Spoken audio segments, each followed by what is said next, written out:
Hello friends. हम पढ़ रहे थे राजस्थान का इतिहास। राजस्थान के इतिहास के अंदर हम लोगों ने राजस्थान की कला और संस्कृति से रिलेटेड स्थापत्य कला पढ़ रहे थे, जिसके अंदर प्रमुख महल पढ़ लिए थे, प्रमुख मंदिर पढ़ लिए थे। आज हम पढ़ेंगे राजस्थान के प्रमुख दुर्ग, और दुर्ग से संबंधित जितने भी इम्पोर्टेंट तथ्य रहेंगे वो सब हम इस वीडियो के साथ पढ़ेंगे। उनको कितने श्रेणियों में विभाजित कर रखा है और उन श्रेणियों की क्या विशेषताएं हैं, और सबसे अच्छी श्रेणी या सर्वश्रेष्ठ श्रेणी कौन सी मानी गई हैं, ये सभी हम लोग तथ्य जो हैं इस वीडियो के साथ क्लियर कर देंगे। आप इस वीडियो को बिना स्किप किए अच्छे से देखिए और अपने नॉलेज को बढ़ाइए। ये डेटा मैंने काफ़ी जगह से कलेक्ट करके कंपाइल करके लिखा हुआ है, तो अगर आप इस वीडियो को अच्छे से देख लेंगे तो और कहीं से आपको देखने की ज़रूरत नहीं है। राजस्थान के किसी भी एग्ज़ाम में इससे क्वेश्चन आता ही है। चलिए अब हम स्टार्ट कर रहे हैं राजस्थान के प्रमुख दुर्ग। सबसे पहले मनुस्मृति के अंदर 4 श्रेणियों में विभाजित किया था दुर्गों को कौटिल्य ने। तो ये आपको याद रखना है, कौटिल्य ने दुर्गों को कितनी श्रेणियों में विभाजित किया था? 4। देखिए कौन कौन सी 4 श्रेणियाँ ये हैं आपके सामने। देखिए ओदक दुर्ग, दानवे दुर्ग दूसरा, तीसरा पर्वत दुर्ग या फिर गिरि दुर्ग, और चौथा आपका वन दुर्ग। सबसे अच्छा अगर हम माना जाता है तो वो आपका गिरि दुर्ग माना जाता है। एक तो रहेगा आपका मनुस्मृति के अनुसार और दूसरा रहेगा शुक्र नीति के अनुसार। तो दोनों जो अलग अलग दुर्गों की श्रेणियां हैं उनमें सबसे जो बेस्ट श्रेणी का दुर्ग रहेगा वो आपका गिरि दुर्ग रहेगा। देखिए हम इसको भी आगे डिटेल में पढ़ेंगे, लेकिन एक बार आप देख लीजिए कि ओदक दुर्ग किसको बोलते हैं। ओदक दुर्ग वह होता है जिसके चारों ओर से जल राशियों से घिरा हुआ हो रहा है। जहाँ जैसे माना कि आपके घाघरोन का दुर्ग है राजस्थान के अंदर, तो घाघरोन का जो दुर्ग है वो एक ओदक दुर्ग की श्रेणी के अंदर आता है। इस तरीके से क्योंकि काली सिंध और आहू नदी का संगम पर वो दुर्ग बना हुआ है। तो आपको याद रखना है कि ओदक दुर्ग का मतलब ये हो गया जिसके चारों तरफ पानी हो, जल राशि से घिरा हुआ हो। दानवे दुर्ग जो है वो मरुस्थल से घिरा हो, मतलब मरुस्थल के बीच में बना हुआ दुर्ग। जैसे राजस्थान के अंदर अगर आपको पता है जैसलमेर का दुर्ग है, नागौर का दुर्ग है, ये सब दानवे दुर्ग के श्रेणी के अंदर आता है। आगे देखिए पर्वत दुर्ग या गिरि दुर्ग, ये उच्च पठार या पहाड़ी क्षेत्र पर बने हुए होते हैं। पर्वत दुर्ग या गिरि दुर्ग ये राजस्थान के लगभग जितने भी दुर्ग हैं इसी श्रेणी के अंदर आते हैं। अधिकांश दुर्ग जैसे चित्तौड़गढ़ का दुर्ग भी इसी श्रेणी के अंदर आएगा। तो आगे बढ़ते हुए हम देखते हैं वन दुर्ग। वन दुर्ग मतलब जैसे वनों से घिरा हुआ दुर्ग, जैसे रणथंभौर का जो दुर्ग है राजस्थान के अंदर, रणथंभौर का दुर्ग वो वन दुर्ग की श्रेणी के अंदर आता है। तो इस तरीके से श्रेणियां हैं, ये मनुस्मृति में कौटिल्य के द्वारा की गई 4 श्रेणियां हैं। ये 4 श्रेणियां आपको एग्जाम में याद रखनी है। मनुस्मृति में 4 श्रेणियों में विभाजित किया है दुर्गों को। अब इसमें से बेस्ट श्रेणी मैंने आपको पहले बता दी, गिरि दुर्ग जो है सबसे बेस्ट रहता है। अब शुक्र नीति के अनुसार राज्य के कितने अंग बताए हैं ये देखिए। ये एक सबसे इम्पोर्टेंट पॉइंट, इसके साथ एक एक्स्ट्रा पॉइंट आ गया, मैं बता देता हूँ कि राज्यों को कितने शुक्र नीति के अनुसार राज्य कितने अंग हैं ये देखिए आप। जैसे सबसे पहले राजा होता है, फिर उसके साथ कोष, फिर मंत्री, फिर सुहत, फिर राष्ट्र, सेना और दुर्ग। इस तरीके से एक राज्य या एक कोई देश होता है। अभी तो हम लोग एक देश के बारे में जानकारी रखते हैं, लेकिन उस समय एक राज्य के बारे में ऐसा बोला जाता है। जैसे पूरा का पूरा एक रियासत थी वो उस समय उसका एक देश था उस ज़माने में। तो आज तो एक देश है, तो देश के अंदर किस तरीके से हैं। तो अभी देखिए शुक्र नीति के अनुसार राज्य के कितने अंग बताए हैं? 7 अंग बताए हैं। राजा, कोष, मंत्री, सुहत, राष्ट्र, सेना और दुर्ग। अब शुक्र नीति के अनुसार दुर्गों को 9 श्रेणियों में बताई गई, जबकि मनुस्मृति में कौटिल्य के द्वारा कितनी श्रेणियाँ थी? 4 ही श्रेणियाँ थी, जबकि शुक्र नीति के अनुसार 9 श्रेणियाँ हैं। एग्जाम के अंदर दोनों श्रेणियों में से कोई सी भी श्रेणी से क्वेश्चन पूछा जा सकता है। आपको दोनों याद रखना है, शुक्र नीति से 9, जबकि मनुस्मृति से 4 श्रेणियाँ। देखिए, सबसे पहले हम 9 श्रेणियों के नाम देख लेते हैं। एरन दुर्ग, पारिक दुर्ग, पारिध दुर्ग, वन दुर्ग, जल दुर्ग, फिर आपके दानवे दुर्ग, गिरी दुर्ग और सैन्य दुर्ग, सहाय दुर्ग। इस तरीके से ये 9 श्रेणियां हैं। देखिए, अब हम डिटेल के साथ पढ़ लेते हैं। सबसे पहले एरन दुर्ग। एरन दुर्ग का मतलब इसमें इस तरीके से है कि पथरीला मार्ग हो, जहाँ पे जाने के लिए झाड़ियाँ हो, बीच रास्ते में जाते हुए कांटेदार झाड़ियाँ इस तरीके से मार्ग के अंदर आती हुई हो, तो उस श्रेणी के अंदर ऐसा हम माना जाता है एरन दुर्ग है। राजस्थान के अंदर रणथंभौर, जो कि सवाई माधोपुर में है, वो इस श्रेणी में आता है। पारिख, पारिख, देखिए ख लास्ट में आ रहा है। पारिख दुर्ग, पारिख दुर्ग मतलब ख से खाई, यानी चारों तरफ ऐसा कोई दुर्ग है जिसके चारों तरफ खाई, बड़ी बड़ी खाई खोद दी गई हो, जिसमें कि पानी भर दिया गया हो, जिससे कि दूसरा कोई आक्रमण करने वाला उस दुर्ग पर आक्रमण न कर सके, खाई से गुजरना पड़े उसको, या फिर खाई में अगर चला जाएगा तो वो खाई के बलबूते उसमें इस दुर्ग पर आक्रमण नहीं कर पाएगा। तो पारिख, ख से खाई याद रखना है, यानी कि किसी दुर्ग के चारों तरफ खाई खोदी गई हो, जैसे कि राजस्थान में लोहागढ़ दुर्ग है भरतपुर के अंदर। ऐसा माना जाता है कि राजस्थान का सबसे अगर अंतिम दुर्ग वो है तो कौन सा है आपका? लोहागढ़ दुर्ग। तो लोहागढ़ दुर्ग पारिख से दुर्ग की श्रेणी के अंदर रखा गया है। देखिए आगे देखते हैं। पारिध ध दुर्ग, जो कि इस श्रेणी के अंदर जो दुर्ग आने वाले हैं उनकी विशेषता क्या होगी? जो जिसकी दीवारें हैं वो ईंटों और पत्थरों से बनी हुई हो, वो पारिध दुर्ग की श्रेणी के अंदर आता है। तो पारिख और पारिध ये दोनों को दोनों आपको कन्फ्यूजन नहीं होना चाहिए।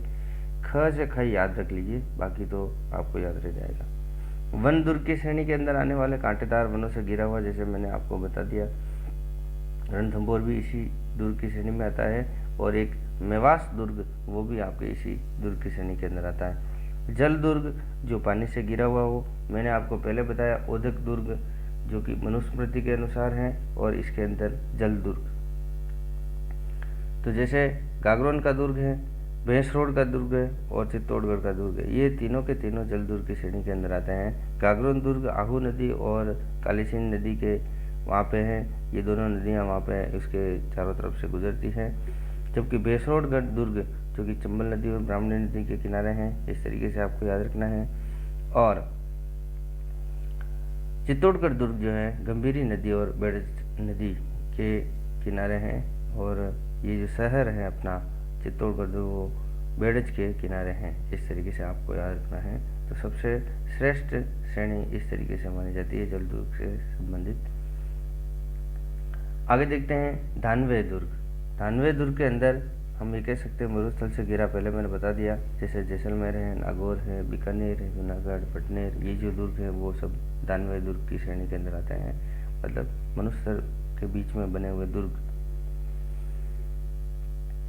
आगे जैसे गिरी दुर्ग की श्रेणी के अंदर आने वाले दुर्ग उच्च पहाड़ या पठार पर बने हुए, राजस्थान के अधिकांश दुर्ग इसी श्रेणी के अंदर आते हैं। सैन्य दुर्ग, जहाँ सैनिकों के लिए अनुकूल दुर्ग बनाए गए हैं, ये भी सबसे अच्छे, सभी श्रेणियों में सबसे अच्छे दुर्गों की श्रेणी में माने जाते हैं सैन्य दुर्ग।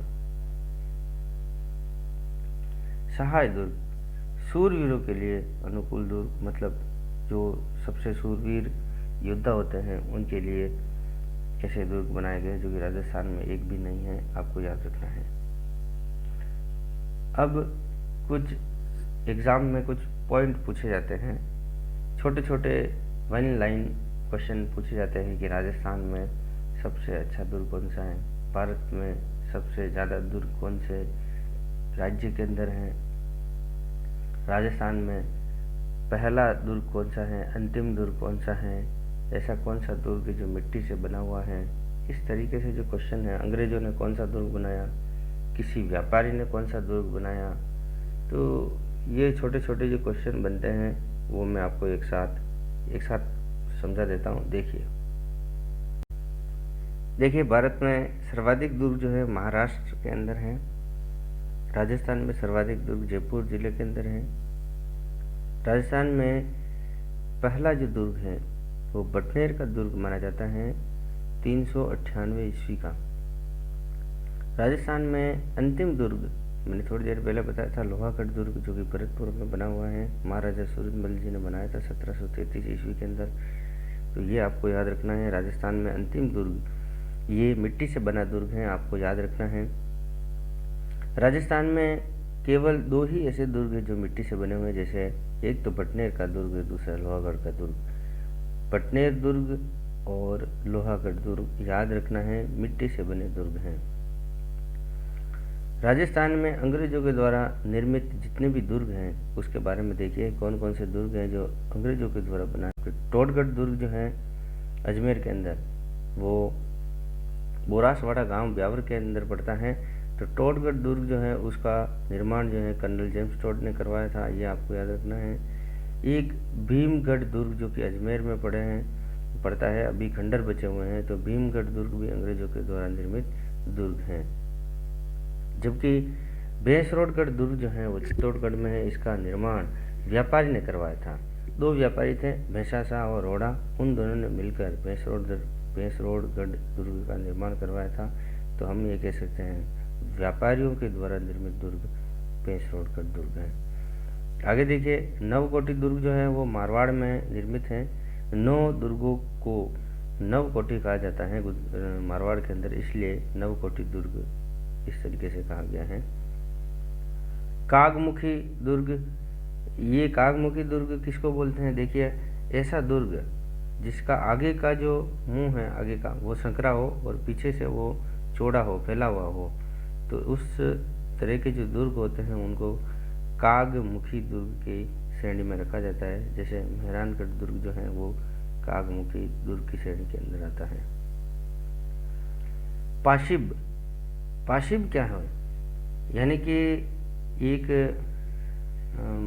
मतलब चबूतरा बनाया जाता है और फिर उसके ऊपर आक्रमण किया जाता है दुर्ग के ऊपर। तो उस तरीके का जो बनाते हैं उसको पाशिब कहते हैं। देखिए इसमें क्या लिखा है, दुर्ग की दीवार पर आक्रमण करने के लिए मिट्टी, पत्थर, रेत आदि से निर्मित एक चबूतरा, उसको पाशिब कहते हैं। जैसे कि ये कोई दुर्ग है, उसके ऊपर आक्रमण करना है, तो उससे पहले हम लोग यहाँ पे एक दूर किसी जगह पे एक चबूतरा बना देते हैं जिसकी सहायता से उस दुर्ग की दीवार पर आक्रमण किया जा सकता है। तो वो जो चबूतरा बनाएंगे उसको हम पाशिब कहते हैं। चलिए, जीव रेखा क्या है? जीव रेखा जो है मुख्य दुर्ग के रास्ते में एक छोटा दुर्ग बना होता है।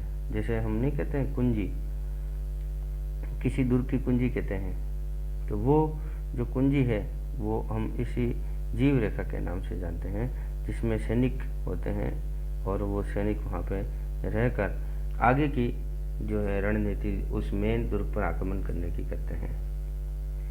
दूसरा, ये किले की आत्मा भी कहलाती है, या फिर हम इसको कहते हैं किले की आत्मा। इस तरीके से आपने अभी ये सारे के सारे श्रेणियाँ पढ़ ली हैं और विशेषता भी पढ़ ली है। अब हम राजस्थान का एक दुर्ग लेते हैं जिसका नाम है चित्तौड़गढ़ का दुर्ग। इस वीडियो में आज हम केवल चित्तौड़गढ़ का दुर्ग से रिलेटेड जितने भी इम्पोर्टेंट पॉइंट बनते हैं वो हम देख लेंगे। उसके बाद आगे कुंभलगढ़ दुर्ग, वो सब हम नेक्स्ट वीडियो में पढ़ेंगे। लेकिन चित्तौड़गढ़ का दुर्ग से रिलेटेड जितने भी तथ्य बनते हैं मैं आपको सब कुछ क्लियर कर देता हूँ। चलिए, क्षेत्रफल की दृष्टि से सबसे बड़ा दुर्ग राजस्थान का अगर कोई माना जाता है तो वो क्षेत्रफल की दृष्टि से ये चित्तौड़गढ़ का दुर्ग पड़ता है, क्योंकि 8 किलोमीटर तो ये लंबा है और 2 किलोमीटर चौड़ा है, तो इसकी इस तरीके से लंबाई चौड़ाई के हिसाब से सबसे बड़ा दुर्ग माना जाता है। ये गिरी दुर्ग की श्रेणी के अंदर आता है। मेसा, जो मेसा पठार के नाम से पठार है, मेसा पठार, उसके ऊपर स्थित है। अगर आपसे कोई क्वेश्चन पूछा जाता है कि चित्तौड़गढ़ का दुर्ग कौन से पठार पे है, तो आपको याद रखना है मेसा का पठार। इसकी समुद्र तल से ऊंचाई 1850 फीट हैं, ये भी आपको याद रखना है, एग्ज़ाम में पूछा जाता है। गंभीरी और बेड़स नदी के संगम पर है, मैंने पहले ही बता दिया, ये जल दुर्ग की श्रेणी के अंदर भी आता है।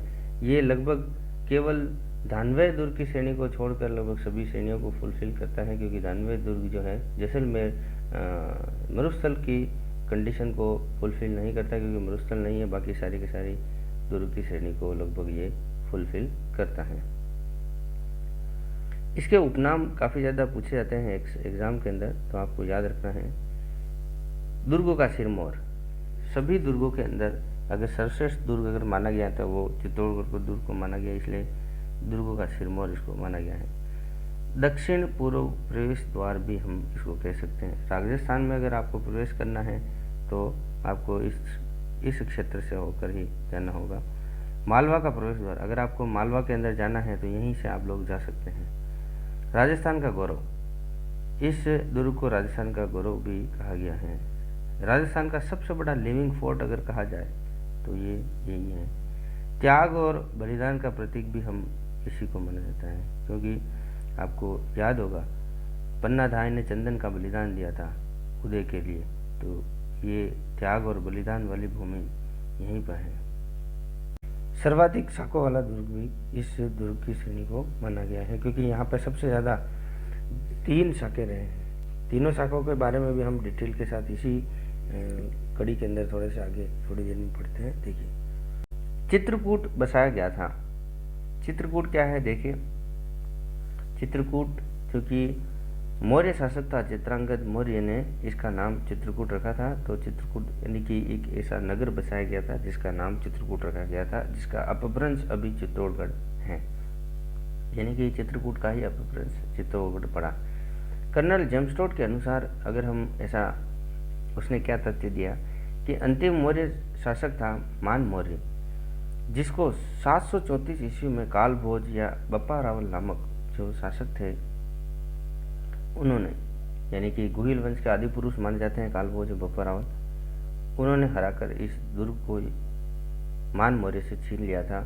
तो ये कर्नल जेम्स टोड के, जो कि कर्नल जेम्स टोड राजस्थान के इतिहास के जनक माने जाते हैं, तो उनके अनुसार कालभोज ने मान मौर्य से 734 ईस्वी में छीन लिया था। जबकि डॉक्टर दशरथ शर्मा के अनुसार प्रथम विजेता रावल जैत्र सिंह रहे हैं इस चित्तौड़गढ़ दुर्ग के प्रथम विजेता। चित्तौड़गढ़ दुर्ग को विकसित करने का जो श्रेय है वो महाराणा कुंभा को माना जाता है। आधुनिक तरीके से जो इसका अभी निर्माण किया गया है, जो हम लोग अभी देख रहे हैं, इसका निर्माण महाराणा कुंभा के द्वारा किया गया था, जिसने सर्पिलाकार ये जो प्रवेश द्वार है, अभी आप लोग जब भी कभी चित्तौड़गढ़ दुर्ग गए हैं तो आपको उसका रास्ता देखने पर पता चलता है कि सर्पिलाकार है, तो वो उसी की श्रेय है, उसी की देन से बनाया गया है, महाराणा कुंभा ने ही बनाया गया है। क्योंकि जितना सर्पिलाकार होगा तो जो कोई भी आक्रमणकारी आएगा उसको इतना इजीली वहाँ पे वो उस दुर्ग के अंदर प्रवेश नहीं कर पाएगा। अब दुर्ग के अंदर क्या क्या है, कौन कौन से मंदिर हैं, कौन सी बावड़ी है, कोई महल है, क्या है, तो वो देखिए सब कुछ जानकारी इसके साथ। जैसे मीरा मंदिर है वहाँ पे, जिसको कृष्ण मंदिर या मीरा मंदिर के नाम से जाना जाता है। मीरा मंदिर मीराबाई जो थी वो उनके लिए बनाया गया था। ये महाराणा सांगा के द्वारा बनाया गया एक कृष्ण मंदिर, जिसको मीरा मंदिर के नाम से भी जानते हैं, क्योंकि मीराबाई इसी कृष्ण मंदिर के अंदर पूजा अर्चना करती थी। कालांतर में मिर्जा राजा मान सिंह, जो कि जगत सिंह फर्स्ट उनका लड़का था, वो उसकी अल्पायु में मृत्यु हो गई, तो यहाँ से कृष्ण की मूर्ति जगत शिरोमणि मंदिर, जो कि आमेर के अंदर बना हुआ, उसके अंदर स्थापित करी और आज भी वहीं पर वो स्थापित हैं। तो ये भी मैंने आपको पहले बता रखा था, आप उसको देख लीजिए। महाराणा कुंभा के द्वारा कुंभ स्वामी मंदिर और वराह मंदिर का निर्माण इस दुर्ग के अंदर करवाया गया है। त्रिभुवन नारायण मंदिर, भोज मंदिर या समिधेश्वर मंदिर, जबकि वर्तमान में मोकल मंदिर के नाम से प्रसिद्ध महाराणा मोकल ने ये मंदिर का निर्माण करवाया। तुलजा भवानी का मंदिर बनवीर ने बनवाया था, ये भी इसी दुर्ग के अंदर है। सतबीस देवरी ये जैन मंदिर हैं, ये भी इसी दुर्ग के अंदर हैं। कुकड़ेश्वर महादेव मंदिर जो कि महाराणा कुंभा के द्वारा निर्मित। गोरा बादल ये महल हैं जो रतन सिंह के सेनापति थे, गोरा और बादल, ये भी आपको इसी दुर्ग के अंदर मिलेंगे। रानी पद्मिनी के महल ये भी इसी दुर्ग के अंदर मिलेंगे। भामाशाह की हवेली। आगे देखते हैं कालिका माता का मंदिर। कालिका माता का मंदिर भी यहाँ मिलेगा जो कि मूलतः सूर्य मंदिर की श्रेणी के अंदर है। सूर्य मंदिर है ये कालिका माता का मंदिर, आपको याद रखना है। कीर्ति स्तंभ और विजय स्तंभ ये भी महाराणा कुंभा के द्वारा निर्मित कीर्ति स्तंभ है। फिर जैन कीर्ति स्तंभ भी है, आपको याद रखना है, जिसका निर्माण जिजाक ने करवाया था। और नवकोटा भंडार या नवकोटा मकान के नाम से जाने वाला बनवीर के द्वारा बनवाया गया एक भंडार है, नवकोटा भंडार। तो इस तरीके से जितने भी इसके अंदर महल मालिया कौन से हैं, कौन सा मंदिर बने हुए हैं, तो ये सारा का सारा आप लोगों ने इस दुर्ग के भीतर क्या क्या है सब जानकारी ली। अब आगे देखते हैं हम कि यहाँ पे आक्रमण किसने किया था और क्या किसकी इम्पोर्टेंस रही है। देखिए, सबसे पहला जो आक्रमण रहा था अफगानिस्तान के एक सूबेदार थे मामू, उसके द्वारा किया गया था लगभग 8वीं शताब्दी के अंदर, तो ये भी आपको याद रखना है। संगार चमरी जो कि मूलतः ये शांतिनाथ जैन मंदिर है, संगार चमरी यहाँ पे, जिसका निर्माण वेलका ने करवाया था, ये आपको याद रखना है। महाराणा कुंभा ने अपनी पुत्री रमाबाई का विवाह किया था यहाँ पे संगार चमरी के यहाँ पे मंडलिक के साथ, तो ये आपको याद रखना है। फतेह प्रकाश महल जो कि वर्तमान में एक संग्रहालय है, फतेह प्रकाश महल, इसका जो निर्माण है वो महाराणा फतेह सिंह ने करवाया था, ये आपको याद रखना है।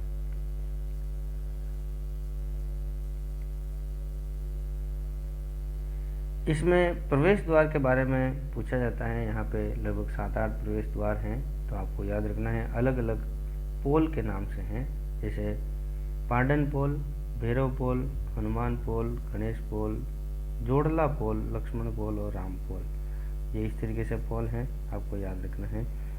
जैसे पांडन पोल जो कि पांडन पोल के जो द्वार है वहाँ पे ठाकुर बाघ सिंह का स्मारक बना हुआ है।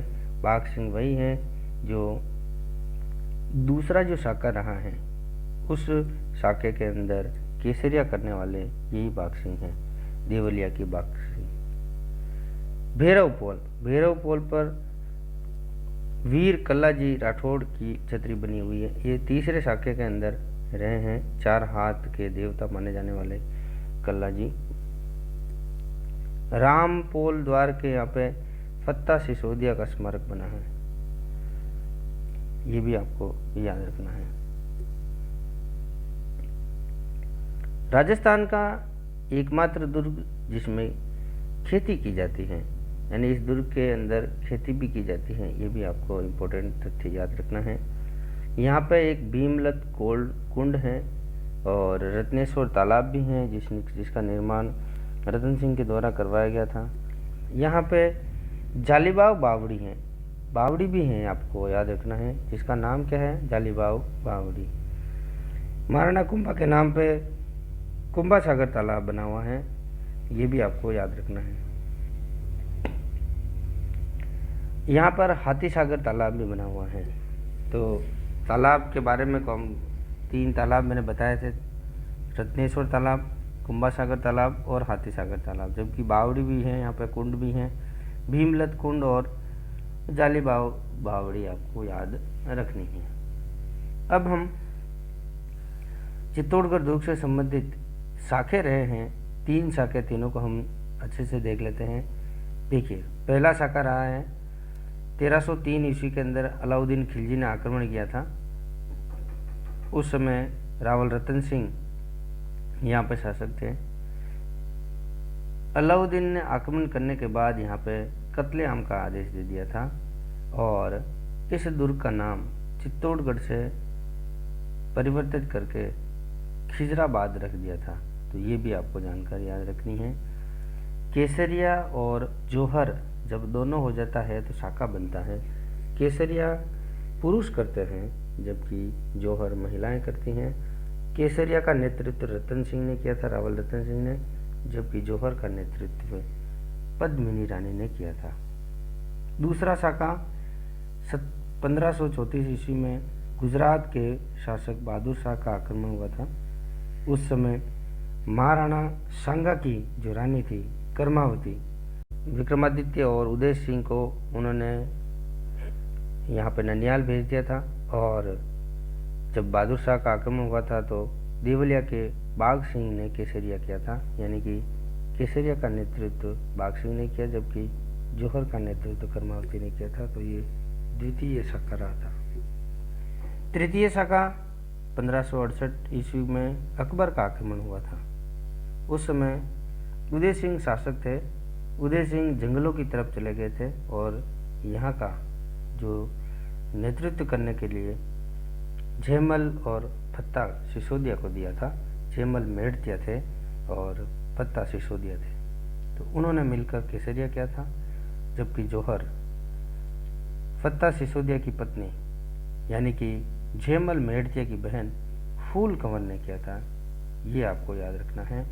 उसके बाद यहाँ पर जिस तरीके से पहला साके के दौरान कत्लेआम का आदेश दिया था, उसी तरीके से तृतीय साके के बाद भी आमेर के भगवंत दास के कहने पर यहाँ पे अकबर ने कत्लेआम के आदेश जारी कर दिए थे।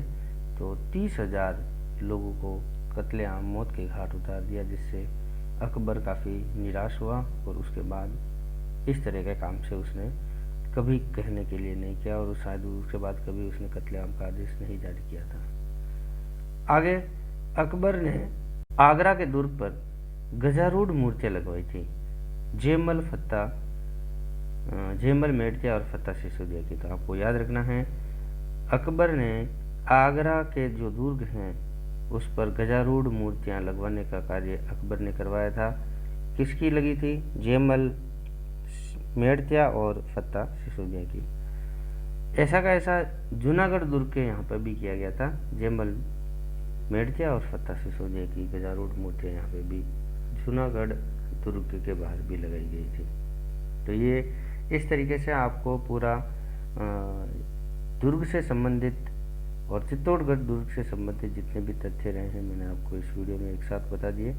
आगे के दुर्गों से रिलेटेड भी हम पूरा डिटेल के साथ पढ़ेंगे। मेरा हैंड रिटन नोट्स का प्रयास आपको कैसा लग रहा है, इसकी प्रतिक्रिया मुझे लाइक और कमेंट के साथ करिए। चैनल पर अगर आप नए हैं तो इसको सब्सक्राइब कीजिए और अन्य तक पहुंचाने के लिए इसको शेयर कीजिए, जो भी सोशल प्लेटफॉर्म्स हैं उसके ऊपर। मिलते हैं नए आने वाले आगे वीडियो के साथ, तब तक नमस्कार। ओके।